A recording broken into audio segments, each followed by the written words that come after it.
And I think there are a lot of questions in the Q&A section, and some people were even raising their hands. So, Arpit and Tanveer, if you could help us Yes, out. Arpit, if you can just fix my video, please. Yep, let me try and do That that. time, what I'll do is that I will look into the questions that are posted in the chat, and I'll just answer them. So, Parul has asked hirsutism solution. I hope, Parul, I've answered your question. I've already mentioned the solution for hirsutism, that is laser hair reduction. But if you want a medical treatment, then what you can also do is that you can probably get your hair, if you have increased hair growth on your face, then you can probably go for waxing, threading, and then use a cream which has eflornithine in it. And this helps in reducing your hair. But please remember that eflornithine does not lead to permanent removal of your hair. It reduces your hair and it decreases the thickness of your hair only till the time you keep using that cream. If you want permanent reduction of your hair, then go for laser hair reduction. It's a wonderful, wonderful treatment. All right.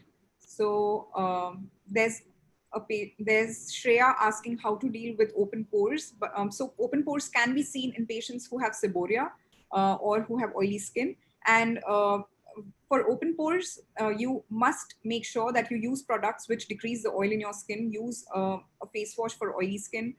Use face masks which help in decreasing your oil in the skin. You can even go for chemical peels, and very, very good treatment for open pores is microdermabrasion treatment, which you can get it done at the clinic. It really helps in decreasing your open pores. One very important fact that I'll tell you is that if you use retinol containing creams, that also helps in decreasing your open pores. You can check out Berkoits Renew Serum. It is a very good product, and that will help you decrease your open pores. All right. So, So we have yeah. a lot of questions that we've collated, and so I think what we can do is that we can start with. I think you've already talked about the laser hair reduction, and a lot of people actually had that question: that what can they do for hirsutism and for excessive hair on the face? Um, another recurring question that I've noticed is, so a lot of them are talking about acne and acne scars, and there are some participants who are also interested to know if there are any solutions that are probably maybe on the natural lines, maybe Ayurvedic, maybe homeopathic, and is there any proof that any of them work? Okay. So this is something, if you follow us on YouTube channel, I have really talked about this, that please do not self-medicate if you have acne. There, even though I have made a video on various home remedies that are available for acne, you can probably try one or two, but do not depend on them to treat your acne, especially if you have a higher grade of acne or if you have pus-filled lesions on your face. That is not the treatment which is formulated to get rid of your acne. There are medical treatments available, and they are very, very effective. There are topical antibiotics and there are oral antibiotics, which are the first line of treatment to treat your acne. If that doesn't work, and if you want faster results, then there are treatments available at the clinic, which includes chemical peels along with the medical treatment. Now, if you have acne scars, there is no treatment, there is no home remedy, there is no medical oral therapy or a cream that can treat your acne scars. You have to get treatments done at the clinic, which includes derma roller treatment, which includes microdermabrasion, and which includes laser treatments, which are very, very effective. Erbium YAG is one of the most effective lasers, which is available at Berkoits, and it really, really treats your acne scars effectively. So just adding to that, we have a follow-on question, which is how to get rid of acne due to PCOS. Can lifestyle change and exercise cure PCOS without any medication? Is there a natural way to manage PCOS by intermittent fasting, active lifestyle, and by avoiding fast foods? Is this feasible? Max, can we have your views from the nutrition perspective? Sure. Well, the answer is yes and no. PCOS is, as mentioned, is a chronic condition. So it's basically an imbalance in the way our body produces hormones that is there to stay. But, and anything that we do to disrupt this cycle further, like having bad lifestyle habits, or having fast food would disrupt it further and would cause outbursts both on the skin and also other symptoms of PCOS. Since we actually had patients in Sova coming to us, going on the program, and once we fix their eating habits, definitely you can see very good results with acne as well, because blood sugar now is stabilized. The androgens levels, the testosterone levels are lower, right? So the periods are more orderly, and also, of course, the skin condition is definitely improving. Now, that said, any patient is different. And some people have more severe forms of PCOS, some people have more mild ones. And the lifestyle modification is definitely, as Anupriya also mentioned, for the aesthetic symptoms, is one of the most effective things that you can do. But that said, I only actually doing it will tell you if you need other medications or not. In most cases, however, it helps greatly to reduce the symptoms and have just a normal life. One of the other questions that I've observed a lot of people have asked is, I mean, one, I think this is sort of going back to the basics, but we do see this question quite a bit. What is the difference between PCOS and PCOD? Yeah, So I so think there's, that's yeah. talked about in the beginning of the session only that actually earlier it was called PCOD, the condition was called PCOD because it was thought to be only limited to the ovary. Uh, but now it's been seen that it is actually not just limited to the ovary, it is actually a multi-system disorder. It is a metabolic disorder, which not just includes ovary, but various other organs. Hence, it is called the polycystic ovarian syndrome and not just polycystic ovarian disease. Yeah. Just to add to that, you could have PCOS without having cysts in your ovaries. Yes, definitely, yes. And yeah. Okay, one question that's coming up again repeatedly is about dairy products, and do dairy and gluten-free products really help control PCOD? Okay, so let me address the dairy first. So I think I've mentioned this on the talk itself as well. Dairy, when produced industrially, contains animal hormones within the dairy that our body, there's some controversial research, but that our body can recognize as our own. So basically think about it like that. In PCOS, there in any woman or man, there's a balance between male and female hormones. Now, when I start consuming something that looks like female hormones and it gets into my system may recognize it as female hormones and then decrease production, right? Because my body feels like, oh, I'm making too much estrogen now. I should probably stop, even though this estrogen is inactive. So in that sense, dairy, I would try and consume either organic dairy, where cows are not being injected with those hormones, and also dairy products on their own tend to contain less hormones, especially the ones that have low fat.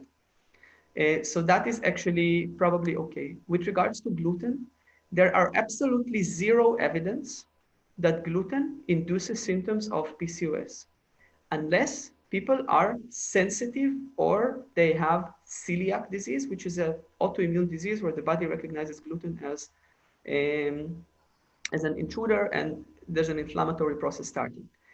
That said, a lot of the time, people who choose to avoid gluten, uh, they experience a kind of a renaissance. They feel less and less symptoms of PCOS, but that is probably because they stopped eating bread, which is usually processed. And I mentioned refined flour has very high glycemic index. It raises blood sugar, it raises hormone levels, right? Which in turn affect the symptoms. So if you can have your carbohydrates in a complex form, you can have whole wheat, whole grains, millets, that would actually take you a long way in reducing your symptoms instead of saying, I'm going to avoid gluten and I'm going to cut out this whole group of foods out of my diet, which is potentially nutritious and good for me if consumed correctly, right? So there's a lot of education like that actually that goes on our program. And there's a lot of misconception around these things, and we are here to kind of clear it out. Just for our viewers, And in fact, even I want to know, what are these brands which give organic milk? Because a lot of my patients also come to me and they ask me the same question. So in India, there are several brands which I can't recall right now, but there's also a lot of our patients, they have kind of desi relatives where they source the milk from. Tanvir, I think you had a good one where you So were I buying can, milk. yeah, I can share a few options. There are now quite a few raw milk suppliers where they're not injecting antibiotics. These are, grass-fed cows, and these are now delivering directly to your doorstep. Okay, So, so milk is not something that you would recommend. sorry?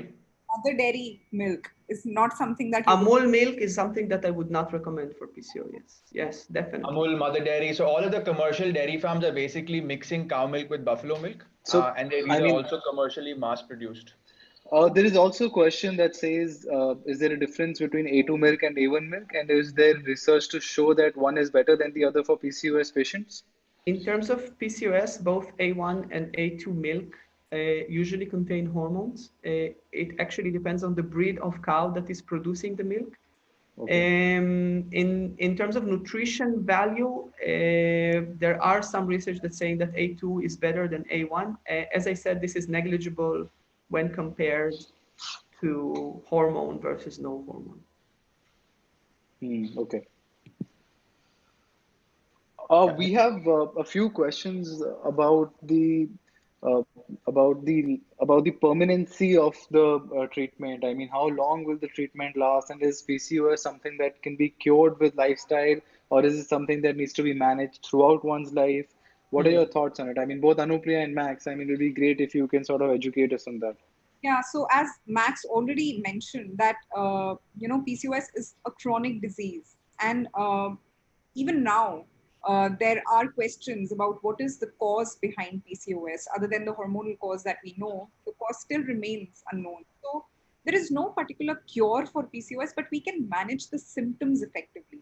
And for that, to all my patients who are who are a little overweight and obese and they have symptoms of PCOS, the first thing I tell them is lifestyle management. I prefer not to give them any medications if they can manage it with lifestyle. That is the most important thing. What do you think, Max? Yeah, so I guess it's a combination of both, right? Some severe cases would probably require also medicinal treatment, and also for people to feel better with themselves as well. The appearance matters. I completely agree. And of course, when you're trying to accomplish lifestyle changes, it's better when you do it when you're mentally stronger. Yes, yes. So I would definitely would not neglect the value of cosmetic treatments there, and not everything can be solved with nutrition, but PCOS as a condition, in very simple terms, it means that it's like a scale in our body, right, that controls our metabolism. If I put more food here, I will have more hormones here. If I put, better food here, I would have, a more balance. So my food is affecting my hormones, which in turn affect my metabolism, which in turn affects my food, right? Because if I'm having, for example, I'll give you a very simple example. People who eat a piece of candy, they have a surge of glucose in their blood, which is followed by a surge of insulin in their blood, which makes their cells to take up all the glucose, and then they feel hungry again. So this is the reason that most of us want to have a dessert after a large meal. It makes no sense, right? I just had this huge meal, and now I want something sweet. Why is that? Because I had a lot of calories, I had a lot of sugar go into me in that meal, probably, right? And then I get this drop, and this drop has a surge and a drop of insulin, which creates a surge and a drop in other hormones as well, right, as we've mentioned, which in turn affect my symptoms.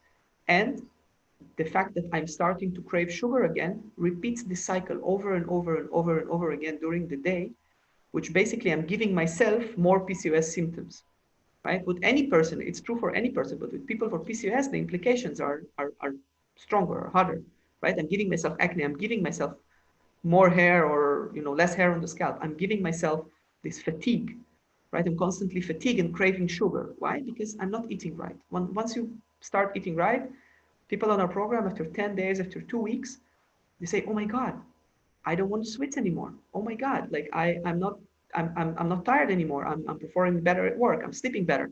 And this is just because of how they eat. We didn't even took almost anything away from them, right? We just made some order into the chaos, and then that already has a result, and that already has a result for PCOS. But as a condition, this is something that needs to be followed lifelong. And this is why on my program, I try and educate people to understand on their own after they graduate what is a good food for them and what is not so good food for them, so that they can, be educated and make those choices to gain those habits lifelong, rather than, go on a program, lose some weight, and then gain it back again because there's no habits gained, right? It was completely detached from what they were doing before. And for this reason, it's very, very rarely where we would give meal plans on the program. Rather that we'll do a lot of homework actually finding out what the user already doing or the patient, and then giving them interventions, little interventions, which we track week on week with a nutritionist, so that they can really learn good habits and implement them. And then managing PCOS becomes much more feasible.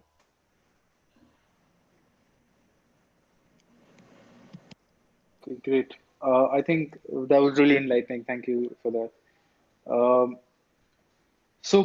again, I think just an extension of that question, Anupriya. I mean, a lot of them are also asking about how long will they have to undertake hair loss treatments. I mean, if they can manage their PCOS, will their hair loss stop? Will their hair regrow? And similarly for facial hair, I mean, if they can manage PCOS internally, will it also have external manifestations? Now, what happens is that so you take a treatment for your hair, supposedly, and you get the results. Your hair becomes more thicker, and your volume has recovered. Um, and suddenly, you gain your weight, and your hormones become haywire. Then definitely your hair will start falling again. Again, you will start seeing symptoms of PCOS, whether it's acne, your hair fall, or even hirsutism. If you take a treatment, and after taking the treatment, when you've got the results, you're able to manage it with controlling your hormones, either with medications for the hormones or with lifestyle, and you're able to manage it consistently, your symptoms might not come back at all. Okay, because you've been managing your hormones, because you've been managing your entire system, which is causing the surge of hormones and the symptoms. So if you manage the cause, definitely the symptoms will not show. However, if you treat the symptom and you still do not manage the cause, and you become lazy in that, you will definitely see the symptoms. Yeah, just to add on what Anupriya said, it's a systemic disease. That's very wisely said. And it's something that is chronic, that's ongoing. So it has to be constantly managed, right? Does that mean you cannot have dessert anymore? No.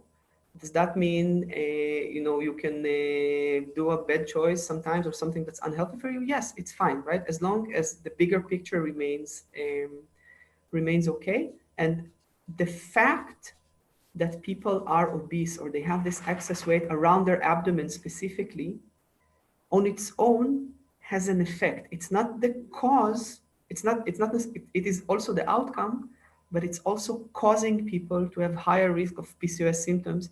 And we haven't talked about the complications of PCOS, but there's much higher risks of persons suffering from PCOS to develop metabolic diseases like diabetes, like cardiovascular disease, like metabolic syndrome, liver disease. So because this system is shaky, right? Because it affects many organs. So there's definitely a huge medical motivation for persons who suffer from PCOS to start and learn what it means for them to have a healthy lifestyle and to maintain it going forward, right? Because if that's not going to happen, these people would most probably get sick, very sick. Yeah. Okay, so we have a question from a user who says that I'm 22 years old and I have thyroid. What kind of schedule should I follow for my skin and my hair? I'm assuming here she means a lifestyle management schedule. That's a combined question. I think you can take it first, Max, and then I'll follow. Yeah, so thyroid conditions, there are two kinds, which I don't know which one exactly does she have. And there's the hypothyroid, which means it's the underactive thyroid, and then there's the hyperthyroid, which means overactive. And the recommendations for the two would be very different. But let's assume usually what happens in PCOS is that the thyroid becomes actually underactive and the metabolism actually slows down. In that way, firstly, there would need to be a blood test to diagnose the condition. Secondly, then probably this condition needs to be taken care of with medication, because the thyroid is like the carburetor of the body in a way. It determines how fast are we burning our fuel, or are we storing calories now, or are we burning or exceeding them. So people with underactive thyroids tend to gain weight, and people with overactive thyroids tend to be very slim. And there are other complications that arise from that. But first you need to fix the thyroid, because the thyroid is also a component in the system. So once you fix the thyroid, either with medication and with lifestyle changes, certain things you cannot eat anymore, certain things you should eat more of, then this would in turn affect your blood glucose levels, which would in turn affect the androgen levels, as we've mentioned. And I would let Anupriya comment on the manifestations. Yeah, so patients who have thyroid, usually, especially as was also told, that hypothyroidism is a more common manifestation of PCOS, and mostly patients who have PCOS come with the concern of hypothyroidism. Uh, Now, when they have hair loss, they need to go on the usual steps, to combat hair loss. That is to use medical treatment using solutions containing procapyl capixyl or minoxidil containing solutions, and to have some hair supplements which help, that is biotin containing supplements which help hair growth. And secondly, there are a lot of treatments which help in combating your hair fall if you have thyroid. Now, it is very, very important to take and to control your thyroid hormone level by taking medications or by lifestyle management when you're taking these treatments as well. Do not expect that if you take a treatment for your hair loss, it would completely cure your hair loss for life if your hormone levels are not managed well. So you have to manage your hormone levels with diet and with medications, and then take a treatment for hair loss.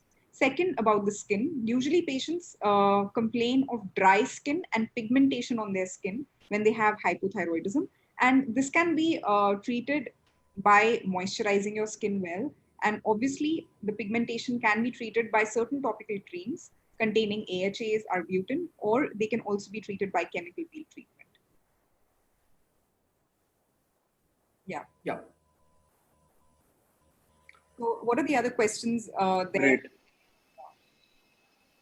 So one of the questions, I think this lady has she has good knowledge of what laser hair reduction is, and she's asking that how many sessions does a PCOS patient needs before they can see the same result as a normal someone who does not suffer from PCOS sees for laser hair reduction. So I think what she's trying to say is that we generally provide 6 to 8 sessions for someone without PCOS. How many sessions do we generally recommend for someone with PCOS, and what is the results that they can expect? Okay. So, I had mentioned it during my presentation also that any patient who has PCOS does require minimum 10 to 15 sessions of laser hair reduction.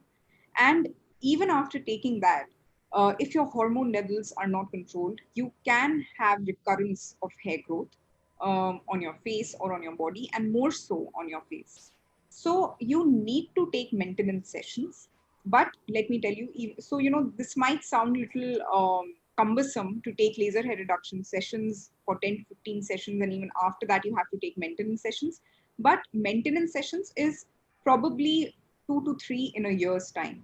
If you do not take laser hair reduction for hirsutism on your face, if you have PCOD, you would rather go for treatments like waxing, threading, or even bleach. But let me tell you, all these treatments make your face very sensitive, and they are not good for your skin in long run. So if you take laser hair reduction, that's the only best treatment which decreases the thickness of your hair, and it really leads to permanent reduction of your hair over a period of time. Okay, I have a couple of combined questions here for you.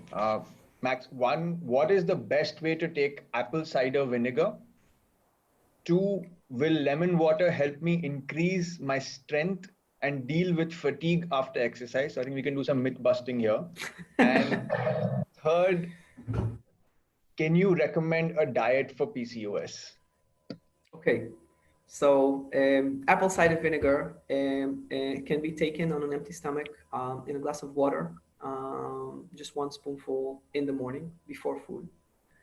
If you don't like the taste, you can just start incorporating it into your food. So I know people are not very big on salads in India, but vinaigrette sauce, for example, which is basically olive oil, some mustard, and some apple cider vinegar, in that case, could really go a long way on making your vegetables taste better.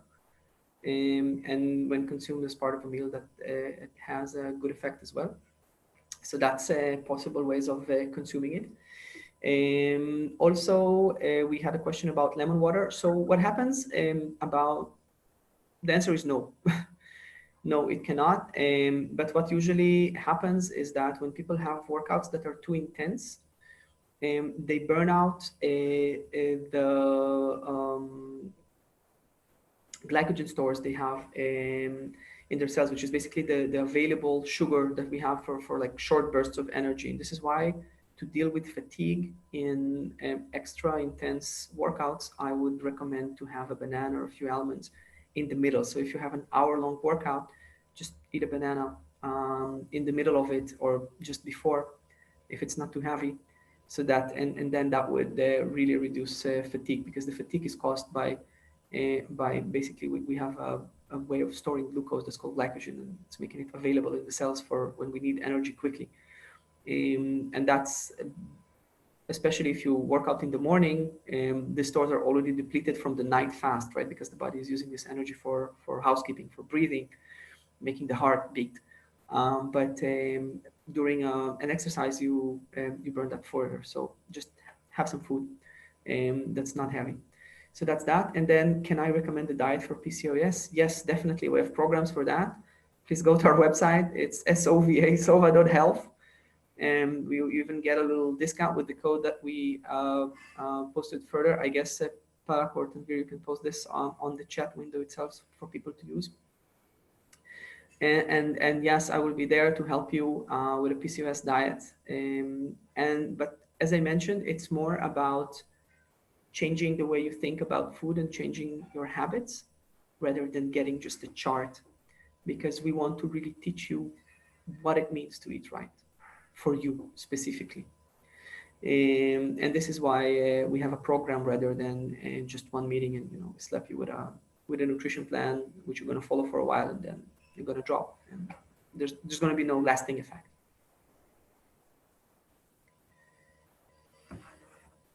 Yes. So there are a lot of questions that I think we do not want to get into. I mean, I think you must see a gynecologist for these, or I mean, we do not want to get into medical advice via a video webinar, and that's something that we don't want to do. So I'm purposely not talking about those. There is, however, interest to know what are the kind of supplements that they can eat for, and what are some of the maybe the minerals and the vitamins that they must see before choosing a supplement. Yeah.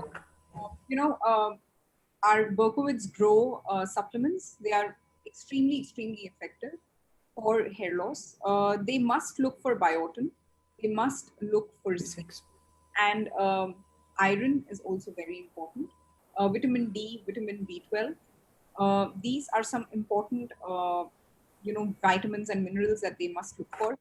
What are your views? I'm sure you will have a lot to add in this. Yeah, I have quite a bit. Yeah, so as you mentioned, vitamin D.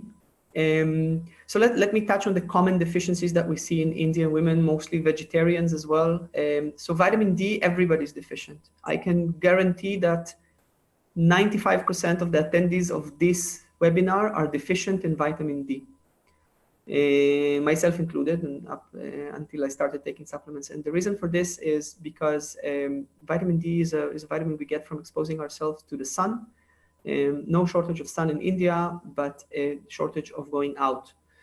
So and this is something that nutrition cannot take care of. And vitamin D is extremely extremely important in many functions. There are some research that implicits it in managing blood sugar. There are some research, stronger research, implicing it in visceral fat accumulation, so the fat around the belly. This is the fat that we really want to get rid of because metabolically it has adverse effects on PCOS. And also for anxiety and depression, who people with hormonal imbalance, they have emotional imbalance sometimes, which vitamin D deficiency further increases. So we really want to take care of that. It's a simple pill you pop. So that's that. All the B group vitamins, biotin, B12, B3. Basically what happens, the hair follicle has stem cells in it, and those cells are extremely sensitive to different signals the body sends. Right, be it endocrine signals, both hormones, but it also signals of deficiencies. So if you have deficiencies in B vitamins, the follicle just dies, and this is why you have thinning of hair. And for people with PCOS who have the endocrine signal is not as strong, if you will, or is not as clear, if you will. So any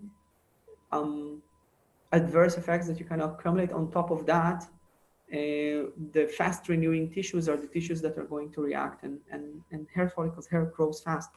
It's a fast renewing tissue. So this is why you suffer that, and also other symptoms like your bladder, the lining of your gut as well. With regards to iron deficiency, also a very common deficiency in India in general. And the hair fall is one of the symptoms of being iron deficient or anemic or both. For people who have chronic iron deficiencies that actually turn into anemia, or vitamin B deficiencies that turn into another kind of anemia, it could explain the fatigue. It would explain much more severe symptoms of the PCOS because it's stacked on top of the anemia.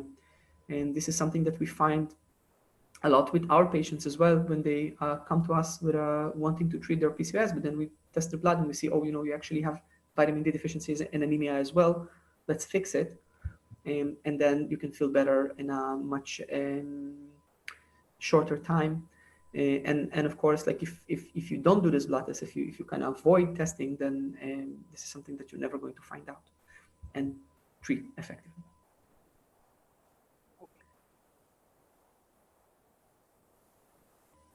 Yep, I think we've covered most of,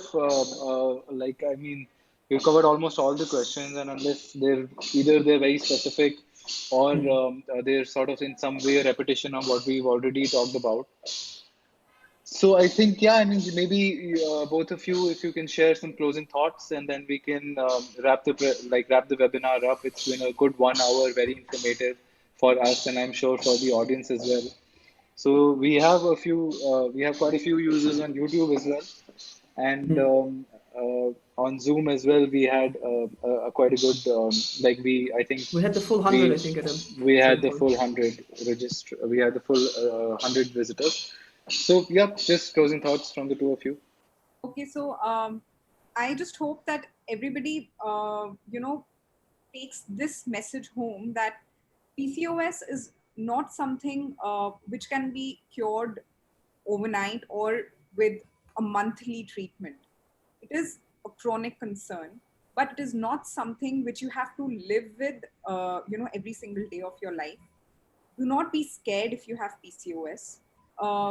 You have very good solutions available, not just medicines, but also through lifestyle management. So, seek proper advice to get these suggestions so that you can incorporate them into your life and you get a very good holistic solution to your problems. You do not have a major disorder. Do not be scared of it. If you deal with it properly, you will not be concerned of these symptoms at all, because for every symptom we have a solution available. Yeah. From my end is that people, I would agree with Anupriya. People kind of accept this faith that they have, suffering from this disease. Or I'm going to look a certain way, I'm going to feel a certain way, and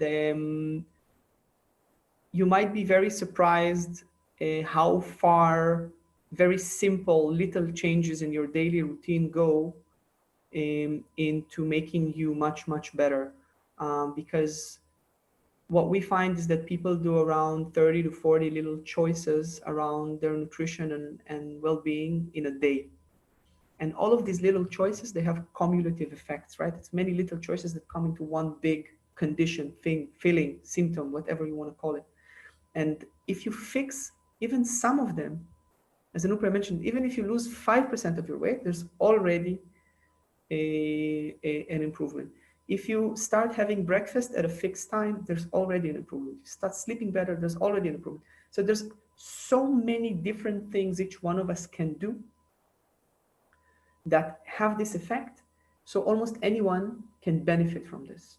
Almost any fan, like no cause is lost, no case is lost.